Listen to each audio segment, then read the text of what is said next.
இந்த உலகத்துல எதிர்காலத்தை குறித்து நம்மளுக்கு ஒண்ணுமே தெரியாது. எதிர்காலம் எப்படி இருக்குமோ, எதிர்காலம் என்ன அமையுமோ, அப்படி எதிர்காலத்தை குறித்து பயந்துருக்கிறவங்க நிறைய பேர் உண்டு.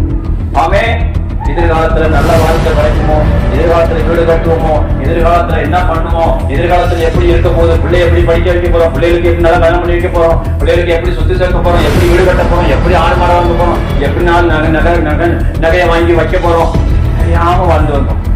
எதிர்காலத்தை குறித்து ஒரு பயம். ஆமென், அல்லேலூயா. எதிர்காலத்தை குறித்து பயம். இயேசு கிட்ட வரும்போது நான் எதிர்காலத்தை குறித்து பயப்படணும்னு எனக்கு தேவையில்லை. ஏன்னா அவருடைய கையில என் சரீரம் இருக்கிறது, என் காலங்கள் அவருடைய கரங்களுக்குள்ள இருக்கிறது, என் வாழ்க்கை அவருக்குள்ள இருக்கிறது.